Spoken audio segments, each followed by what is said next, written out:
KVS को लेकर के एक बेसिक अपडेट अभी आया है उनकी वेबसाइट पर। यूं तो केवीएस की परमानेंट वैकेंसीज टीजीटी पीजीटी को लेकर के काफ़ी समय से नहीं आ रही हैं, उस पर लगातार अपडेट हम लोग भी केवीएस से मांग रहे हैं। लेकिन अभी केवीएस की वेबसाइट पर अगर हम थोड़ा सा चलेंगे नीचे, आप देखोगे तो यहाँ पर आप तो थोड़ा सा नीचे जाओगे तो filling up the post of deputy commissioner in Kendriya Vidyalaya Sangathan through direct recruitment. KVS में डायरेक्ट रिक्रूटमेंट के तौर पर वो जो डेप्यूटी कमिश्नर की पोस्ट वो लोग फिल कर रहे हैं, जो जिनका जनरली काम है, जो एजुकेशनल केवीएस के जो जोन है वहां पर उनकी नियुक्ति की जाएगी। और एजुकेशन को लेकर के क्या सुधार होंगे, एजुकेशन को लेकर के क्या काम होंगे, वो पूरे ऑर्गेनाइजेशन को लेकर के वो ज्वाइन करेंगे प्रॉपर तरीके से। तो मैं आपको बता दूं कि ये डायरेक्ट रिक्रूटमेंट है, इनका कोई केवीएस का नोटिफिकेशन आउट नहीं है। अब अगर कोई यूट्यूब पर इस बात की वीडियो बना दे केवीएस का नोटिफिकेशन आउट, तो आप यकीन मानिए भर भर के गालियां उस फैकल्टी को दीजिएगा। मैं खुद इस बात को कह रहा हूं, क्योंकि मैं हमेशा इस बात के पक्ष में हूं कि बच्चों को हमेशा सही जानकारी मिलनी चाहिए। तो सही जानकारी बिल्कुल ये है डेप्यूटी कमिश्नर की, और वो भी केवल 2 पोस्ट हैं, टोटल 3 पोस्ट हैं।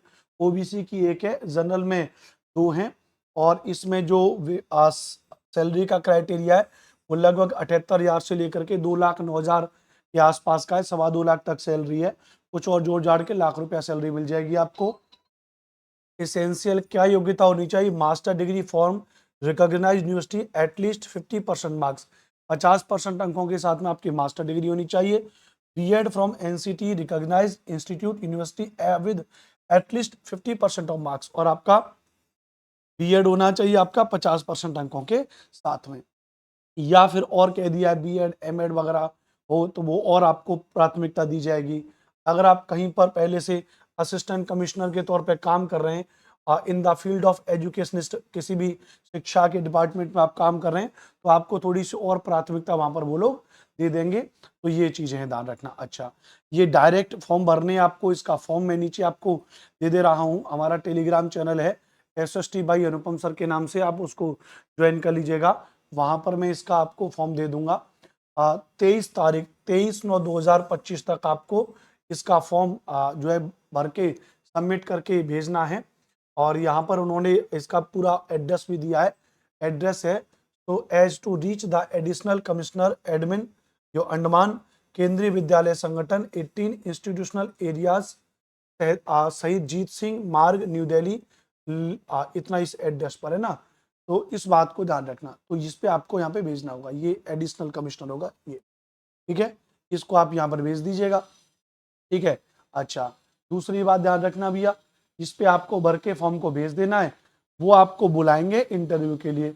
इंटरव्यू के लिए आपको बुलाएंगे, इंटरव्यू में आप पास और फेल होना आपका इंटरव्यू हो जाएगा।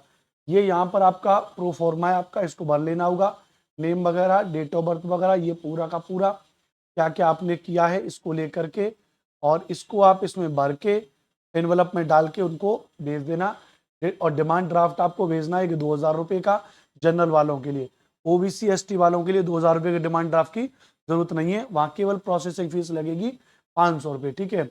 और डिमांड ड्राफ्ट भेजना है, copies of certificate in support of educational qualification, copies of certificates in support of experience and trainings, any other supporting document as applicable. मतलब आपके पास जो जो भी डॉक्यूमेंट हैं वो आपको उसमें भेजने हैं, सर्टिफाइड करना है, साइन करके यहाँ पर भेज देना है।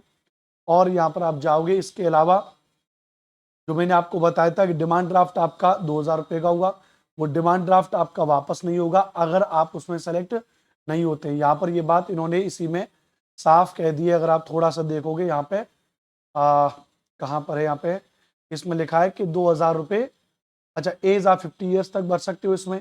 हाँ, यहाँ पर देखो ये कह दिया है eligible candidate should submit their application through proper canal only in the prescribed from along with demand draft of 2,500 रुपये। 2,500 रुपये के डिमांड ड्राफ्ट में ₹2,500 only in the form of application fees 2,000 and processing fees 500 drawn in favour of केंद्रीय विद्यालय संगठन में। अच्छा, यहाँ पर कह रहे हैं जो SC कैटेगरी वाले व्यक्ति हैं, ST हैं, एक्स सर्विसमैन वगैरह हैं, वो कह रहे हैं कि उनको केवल प्रोसेसिंग फीस देनी है 500 रुपये, उनको 2,000 रुपये और नहीं देने हैं।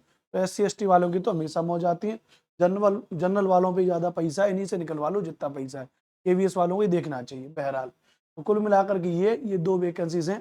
तो अब इसकी संभावना ये भी बन जाती है, अब आपके मन में सवाल आएगा कि सर अब आप ये बताइए टीचिंग डिपार्टमेंट में जो टीजीटी और पीजीटी की जो वैकेंसीज हैं उसकी संभावना कब देखने को मिल सकती है, या टीचिंग के अंतर्गत जितना भी वैकेंसीज है अब वो वैकेंसी कब तक अपडेट हो सकती है। तो लगातार केवीएस को लेकर के, इस बात को लेकर के कहा जा रहा है। तो देखिए जल्दी ही इसकी वैकेंसीज आनी चाहिए। मैं कोई पेड कोर्स प्रमोट नहीं कर रहा हूँ, ना ही आपको कोई फेक इन्फॉर्मेशन दे रहा हूँ, मैं कायदे से आपको मोटिवेट कर रहा हूँ। यदि आप केवीएस में वैकेंसीज के लिए तैयारी कर रहे हैं तो आप कम से कम अपनी जो है कि भैया सेल्फ स्टडी करते रहें। क्या करते रहें भैया? सेल्फ स्टडीज करते रहें अपने अपने सब्जेक्ट की। वैकेंसीज आपको जल्दी देखने को मिलेंगी। इसी चीज के साथ में सेशन को एंड करते हैं। जानकारी अच्छी लगी होगी तो चैनल को सब्सक्राइब कर दीजिएगा। बहुत बहुत धन्यवाद, बहुत बहुत शुक्रिया। Take care, love you all.